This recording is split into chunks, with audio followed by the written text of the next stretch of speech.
This time we're looking at a Viennese piano again. This one is dated 1815. It's about 5 years later than the other one, the Matthias Müller we showed last time. And this one is even much more luxurious. It's also made veneered in mahogany, and it also has bronzes, but many more. And it has these beautiful Ampere acanthus leaves on the legs. Normally the Viennese pianos are never dated, but here fortunately the painting is dated. The date of the painting is on the side of the pin block. Here it says Joseph Rabel in Wien, 1815. And we couldn't find anything about Joseph Rabel, but we could find paintings, quite a lot even, by Joseph Rebel. And we cannot be sure, it was the same style they made, and they lived in the same time. And people were not very secure about how to write their names, but of course we cannot be sure if Joseph Rebel is the same one. The only piano builder who dated her pianos, I must say, is Nanette Streicher. They're always dated, and the other ones never did it. French pianos and English pianos, as far as I know, till the early 20s, 1820s, had dates on them. Viennese didn't. But it's very interesting to see what exactly they could do in 1815. This is the most luxurious piano of that moment you can imagine. 1815, it's the year of the Viennese Congress, and after Napoleon had messed up Europe and was put in exile in Elba, many VIPs from all countries from Europe came to Vienna for this Viennese Congress, but in particular Prussia and the UK, France, Sweden and Russia were there with Austria to redraw the borders in Europe. There were thousands of people in Vienna, ministers and very important persons and their secretaries and their household and their wives and their mistresses. They were all there. There was a ball every night, for months, every night. There was, for instance, in this redrawing the borders, the Empire of Austria lost territory in the southern Netherlands, but as a compensation they got the city of Venice, very important, and the region of Lombardia with its capital city Milano. And there's a very interesting line maybe between this piano, from Vienna, and Venice. And well, I have to tell this story. I bought this piano from Thomas and Barbara Wolff in Washington. There are keyboard instrument makers. They bought it from an antiques dealer in New York called Hugh Gough, and he claimed he bought it in the Palazzo Cadoro in Venice. That's very interesting. I mean, this looks like a palace piano, don't you think? Riko and I went to Venice and went to the Cadoro, which is a museum nowadays, and of course what we hoped, a museum has a museum shop, and we hope that there's a book about the house maybe, and what it would have been wonderful if we would have found a photo of the history of the house with this piano in a photo in an old interior. And what do you think? Nothing. We couldn't find anything about it. Pity. Let's look at the painting on the pin block. It's a seascape with many ships and ships with cannons, and there's land and there are houses on it and peculiar rocks. It's a very interesting painting. Interesting enough, all the ships and even on the land you can see Swedish flags. Maybe it has been made for a Swedish consul located in Vienna. Very, very possible. About the piano itself, it has 6 octaves, the keyboard compass. It's the same as the Müller we showed last time. And this one is even more luxurious because it has 5 pedals. And the most important, of course, is always the damping pedal. And in this, I showed you the action of the Viennese piano in a former episode. But now I'll show you the damping system. You can take it out. So every key has its own damper. And another thing is, it has a bassoon register, which now you can see very well. if I push the second pedal from the left, you can see this moves down on the strings.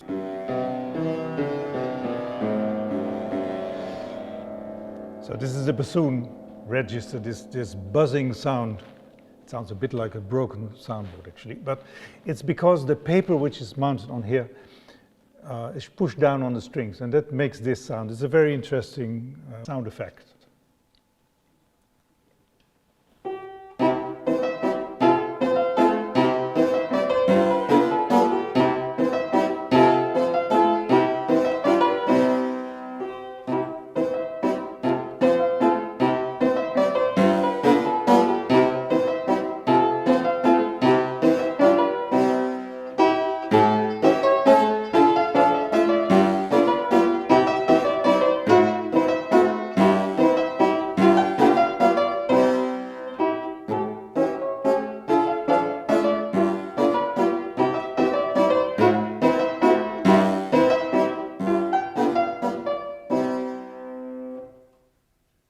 Another pedal that this piano has is the so-called drums and bells.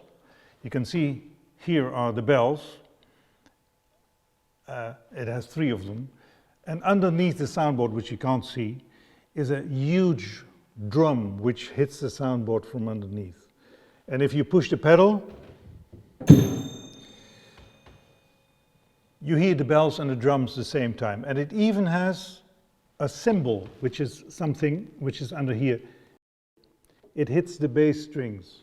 So if I use this pedal, you hear the drum and the bell, but because the dampers are down, you don't hear the cymbal. But if I raise the dampers, you hear the cymbal as well. Isn't that wonderful? Party! And this piano had something which I don't know what it was. It's operated at the same time as the drum. Here is something which goes down also, because if you operate the drum pedal, this also goes down, and there's a hook here and there's a hook there. So something is missing, and I asked the most experienced colleagues. They also don't know what it was.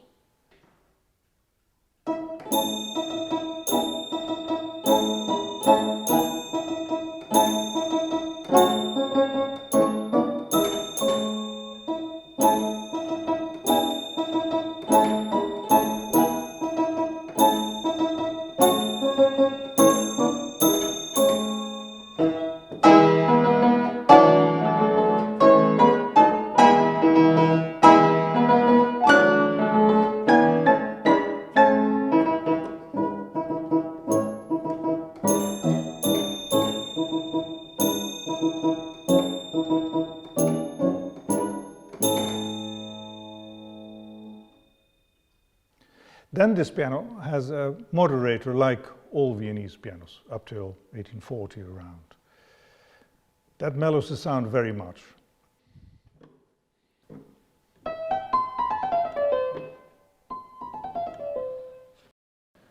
The moderator is a pedal which operates a stripe of felt which goes in between the hammers and the strings, and that makes the sound much softer.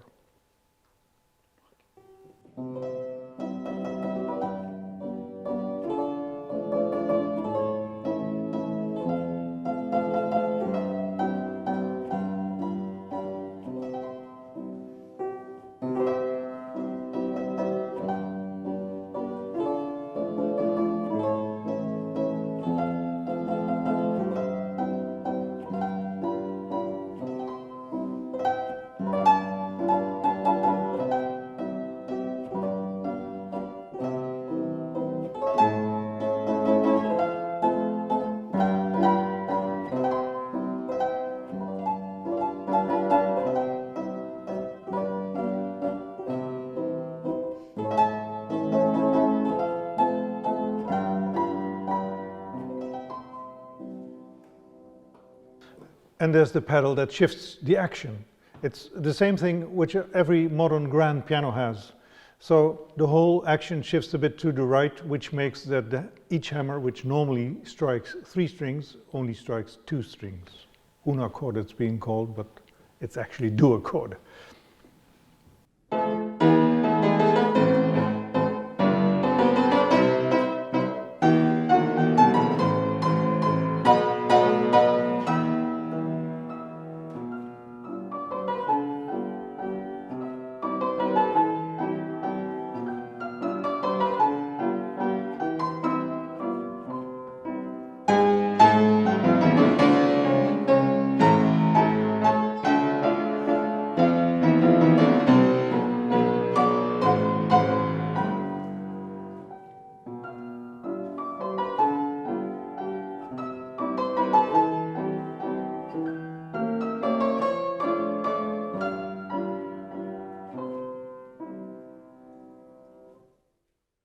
Who played these pianos in this period? 1815, Viennese Congress. There was an enormous demand for dance music.